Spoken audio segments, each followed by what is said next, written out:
Good afternoon students. आपने इससे पहले वाली वीडियो में पढ़ा है कि ब्लड क्या होता है और ब्लड जो है ब्लड के कितने कंपोजिशंस होते हैं, कितनी चीज़ों से मिलकर बना होता है और उसका फंक्शन क्या होता है। एक चीज़ मैं बताना भूल गई थी, वो ये कि जो हमारी बॉडी में जब कभी चोट लग जाती है तो जो ब्लड क्लॉटिंग हो जाती है हमारी धमनियों में या शिराओं में, हमारी नसों में जो ब्लड क्लॉटिंग हो जाती है, रुधिर का जमाव हो जाता है, तो उस जमाव को कौन रोकता है? हिपैरिन नामक प्रोटीन। ठीक है, ये हिपैरिन नामक प्रोटीन क्या करती है हमारे शरीर में? ब्लड क्लॉटिंग होने से जो है रोकती है, ब्लड को जमने से रोकती है, जिससे कि जो ब्लड का मार्ग है वो अवरुद्ध ना हो सके। ठीक है, आइए अब देखते हैं ब्लड ग्रुप्स क्या होते हैं। देखिए, जैसे कि हमें चोट लग जाती है, फिर हमारे शरीर में ब्लड की कमी हो जाती है, तो उसको कैसे पूर्ति की जाए, तो उसका एक ऑप्शन होता है कि किसी दूसरे व्यक्ति का ब्लड हमारे शरीर में चढ़ा दिया जाए, तो वो क्या होता है? बैलेंस्ड हो जाता है और हमारा अच्छे से चीज़ें शुरू हो जाती हैं और ब्लड बैलेंस्ड हो जाता है।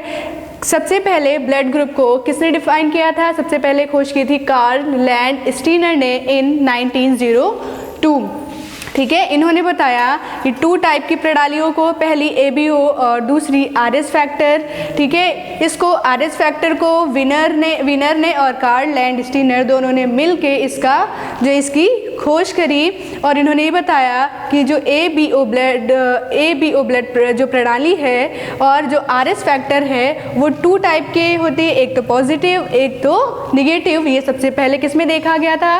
रीसस मंकी में, मतलब रीसस बंदरों में देखा गया था। देखिए, इस फैक्टर की कुछ कंडीशंस होती हैं। जो पहली कंडीशन है, अगर RS निगेटिव ब्लड ग्रुप है, अगर उसमें RS पॉजिटिव अगर चढ़ाएंगे तो क्या करेगा?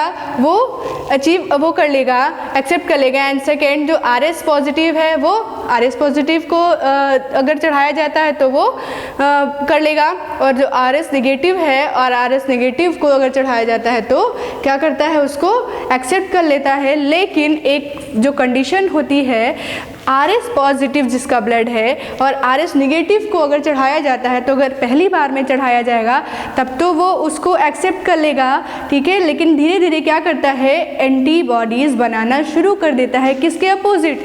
RS पॉजिटिव के अपोजिट। और अगर ये दूसरी बार हम चढ़ाते हैं RS positive blood RS negative को, तो क्या करता है? एंटीबॉडीज़ पूरी तरह से बना लेता है। और इससे क्या होगा? जब एंटीबॉडीज़ बन जाएगी तो एक दूसरे के अपोजिट काम करने लगेगा और हमारे जो ब्लड है वो क्या हो जाएगा? जमने लगता है।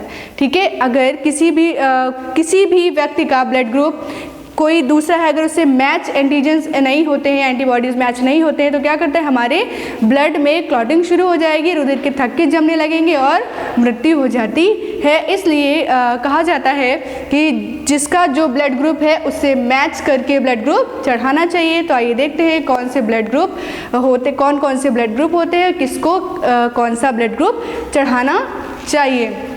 देखिए, ब्लड ग्रुप 4 टाइप के होते हैं, A, B और O। इसमें ब्लड ग्रुप A में एंटीजन कौन सा होता है? A और एंटीबॉडी B।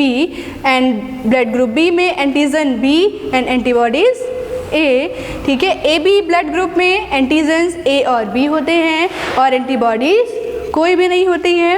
और जो O ब्लड ग्रुप है, इसमें एंटीजन कोई नहीं होता है, एंटीबॉडीज़ A और B होती है। अब देखिए, एंटीजन और एंटीबॉडीज़ होती क्या हैं। देखिए, जो एंटीजन्स होती है वो हमारी लाल रुधिर कणिकाओं में पाई जाती हैं। ये क्या करते हैं? एंटीबॉडीज़ का फॉर्मेशन करते हैं या एक उद्दीपन प्रारंभ कर देते हैं। और किसका फॉर्मेशन कर देते हैं? एंटीबॉडीज़ का, जो कि हमारी प्रतिरक्षा प्रणाली को मजबूत बनाता है। बाहरी जितने भी जीवाणु है, विषैले पदार्थ है, उनको नष्ट करने के लिए एंटीबॉडीज़ हमारे शरीर में उत्पन्न हो जाते हैं। ठीक है, अब देखिए, जो ब्लड ग्रुप A है ये किसे दे सकते हैं? ठीक है, किस ब्लड ग्रुप को ये अपना ब्लड दे सकते हैं? तो जो जिसका ब्लड ग्रुप A है वो किसको दे सकता है? A और AB को। और B जो है किसको दे सकता है? B और AB को। और AB ब्लड ग्रुप है किसको दे सकता है? सिर्फ AB को। ठीक है, जो O होता है ब्लड ग्रुप, वो किसको दे सकता है? सारे जितने भी ब्लड ग्रुप, ठीक है, उन सबको ब्लड दे सकता है। अब देखिए, जो ब्लड ग्रुप A है वो किससे प्राप्त कर सकते हैं ब्लड? A किससे प्राप्त कर सकता है? सिर्फ A से और O से। B बी से प्राप्त कर सकता है और ओ से प्राप्त कर सकता है। ए बी जितने भी ब्लड ग्रुप है सभी से ब्लड प्राप्त कर सकता है, और जो ओ है वो सिर्फ ओ से ही प्राप्त कर सकता है।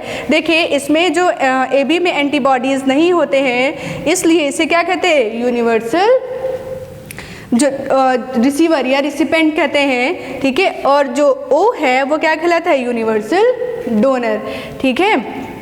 अब देखिए इनसे जो ब्लड में डिसीज़ हो जाती हैं, पहली डिसीज़ कौन सी है, हीमोफीलिया। इससे पहले भी हमने आपको ब्लड में बताया था कि जो डिसीज़ हो जाती है हीमोफीलिया जो है एक सेक्स लिंक्ड डिसीज़ है। सेक्स लिंक का मतलब लिंग पर आधारित होती है। आप सबको पता है कि हमारी बॉडी में कितने क्रोमोसोम नंबर होते हैं, 46, इट मीन्स 23 पेयर, जिसमें से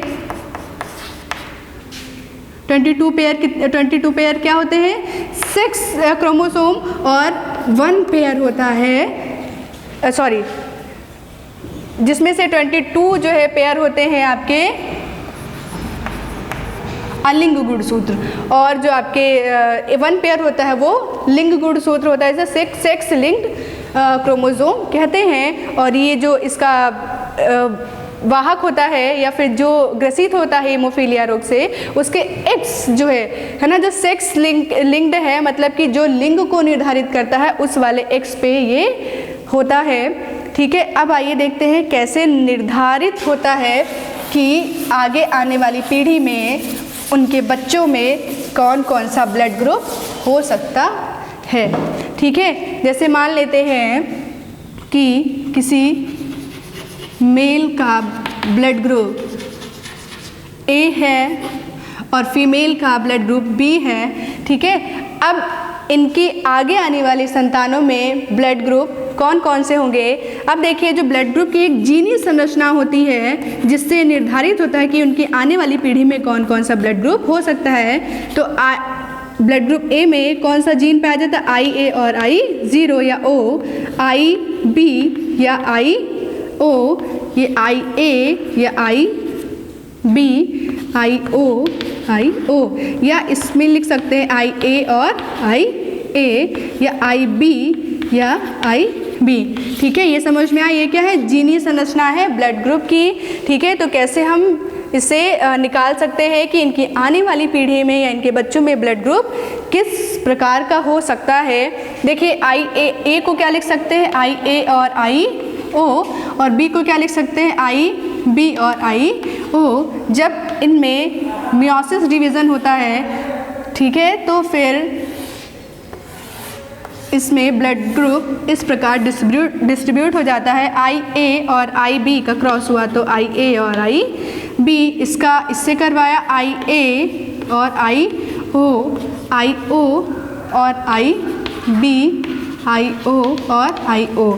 देखिए इसको क्या लिख सकते हैं, ए बी, इसको यहाँ से आई ए और आई ओ है तो क्या है, ये ब्लड ग्रुप कौन सा है, ए, आई ओ और आई बी है, आई ओ और आई बी है तो कौन सा ब्लड ग्रुप है, बी, और आई ओ आपको पता है ओ। इसका मतलब इनके आने वाली संतानों में ए बी और ओ चारों प्रकार के ब्लड ग्रुप हो सकते हैं। देखिए इसके अलावा जो है कार्ल एंड स्टीनर ने एमएन जो ग्रुप होते हैं उनकी भी खोज करी, जो रक्त होते हैं, ब्लड ग्रुप्स होते हैं, लेकिन इनका जो इनमें एंटीजेंस तो प्रेजेंट होते हैं बट एंटीबॉडीज़ नहीं पाई जाती हैं, इसलिए इसका कोई भी प्रामाणिक चीज़ें नहीं मिली हैं जिससे डिफाइन हो सके, ठीक है।